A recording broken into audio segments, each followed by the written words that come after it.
ہم اس دنیا میں اللہ تعالیٰ کے ساتھ اپنے ایک معاہدے کے نتیجے میں موجود ہیں۔ معاہدہ یہ ہے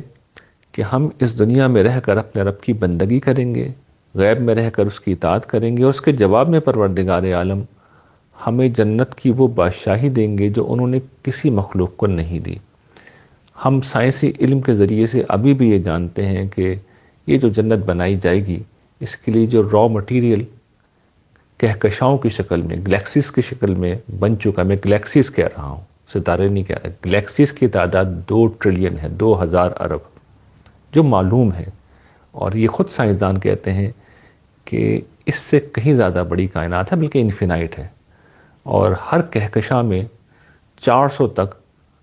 ستارے موجود ہیں۔ اور ایک ستارہ کتنا بڑا ہوتا ہے، اس سے اندازہ کیجئے کہ ہماری زمین، ہمارا جو سورج ہے، سمجھیے کہ 13 لاکھ زمینیں سورج میں سما سکتی ہیں،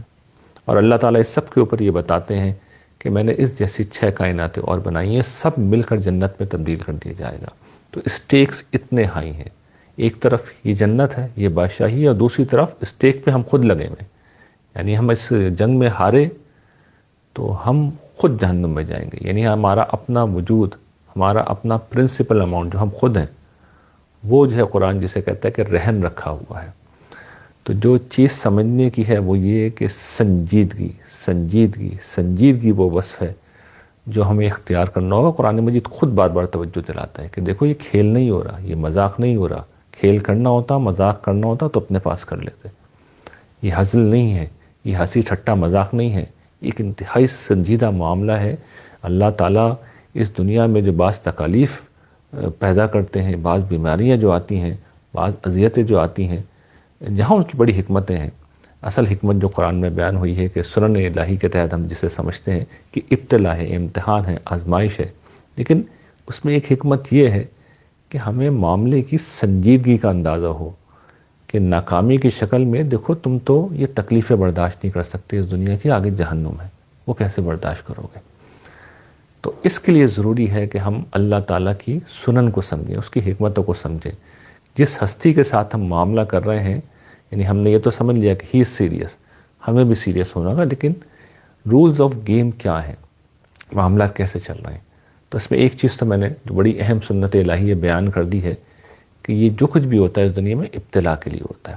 جو نعمتیں ملی ہیں وہ انعام نہیں ہیں، جو تکلیفیں مل رہی ہیں وہ سزا نہیں ہیں، بلکہ اللہ تعالیٰ آزما رہا ہے کہ کون اچھے برے حالات میں نیک کام کرتا رہتا ہے۔ یہ کل امتحان کا خلاصہ، اور یہ ایک سنت ہے اللہ تعالیٰ کی۔ ایک اور بڑی اہم جو سنت ہے جسے اللہ تعالیٰ کی میں عادت شریفہ کہتا ہوں، اور وہ بڑی اہم ہے، ہم سے براہ راست متعلق ہے، وہ یہ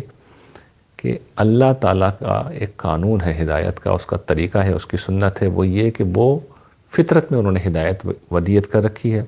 جو شخص اس ہدایت کی قدر کرتا ہے تو اس کے کان میں نیکی کی بات کہیں نہ کہیں سے اللہ تعالیٰ پہنچا دیتے ہیں۔ اس وقت اگر آپ یہ ساری گفتگو سن رہے ہیں تو اس کا مطلب ہے آپ کے اندر کوئی خیر موجود ہے، اس خیر کی وجہ سے آپ کے کان میں یہ بات ڈالی جا رہی ہے۔ اس کے جواب میں وہ قانون یہ بتاتے ہیں کہ اگر اس کے جواب میں آپ خیر کی طرف بڑھیں گے، اپنے خیر کو بڑھائیں گے، تو مزید ہدایت دی جائے گی، مزید رہنمائی کی جائے گی، اور ساتھ ساتھ آپ کا تزکیہ ہوگا، آپ کے درجات بلند ہوں گے، جنت میں آپ کا داخلہ یقینی ہو جائے گا، آپ کا مقام و مرتبہ بلند ہوتا چلا جائے گا۔ اور اگر ناقدری کی، اس نعمت کی ناشکری کی، اعراض کیا، منہ پھیرا، اگر ہم الٹے پاؤں پیچھے پلٹے، تو ان میں سے ہر شکل میں اللہ تعالیٰ کی پھٹکار مسلط ہوتی ہے، توفیق سلب ہو جاتی ہے، اور آئندہ پھر خیر کی بات نہیں پہنچائی جاتی ہے۔ پہنچائی جائے گی تو دل کو سخت کر دیں گے اللہ تعالیٰ۔ قرآن نے اس کی آخری حد یہ بیان کی ہے کہ بندے اور اس کے دل کے بیچ میں اللہ تعالیٰ حائل ہو جاتے ہیں، یعنی آدمی بات سنتا بھی ہے، دل تک پہنچتی نہیں ہے، آدمی کے دل میں نہیں اترتی، چاہے پیغمبر بھی کھڑا ہوا سامنے، وقت پیغمبروں کے سامنے ہی ہو جاتا ہے، ان کے ساتھ یہ کر دیتے ہیں لوگ، تو عام انسان کی کیا حیثیت ہے۔ تو یہ سنت ہمیں سمجھ لینی چاہیے کہ یہ معاملہ بہت سنجیدہ ہے، اس میں اگر ہم نے ہدایت کی طرف قدم نہیں بڑھائے، سیریس نہیں ہوئے، اس مسئلے کو اتنا سیریس نہیں لیا جتنا مثال کے طور پر بچے اپنے ایگزام کو لیتے ہیں، یا کوئی بڑا آدمی اپنی شادی کو لیتا ہے، اپنی بچی کی شادی کو لیتا ہے، یا اپنے کاروبار کو لیتا ہے، تو پھر اس کے ہولناک نتائج ہیں جو نکلنے جا رہے ہیں۔ تو سنجیدگی اختیار کرنا اس امتحان میں کامیابی کی بنیادی شرط ہے، اور اگر مسخرہ پن ہم سوار کیے رہیں گے تو یاد رکھیے کہ سامنے اللہ تعالیٰ ہے جو پوری طرح سنجیدہ ہے، اور اس میں ایک ولن بھی ہے جو شیطان ہے، وہ ہم سے کہیں زیادہ سنجیدہ ہے، بلکہ اتنا سنجیدہ ہے کہ اس نے اپنی بربادی کی قیمت پہ اس جنگ میں اترنا پسند کیا ہے۔ اس کے لیے یہ آل آؤٹ وار ہے، وہ ہمیں مارنے کے در پہ ہے، تباہ کرنے کے در پہ ہے۔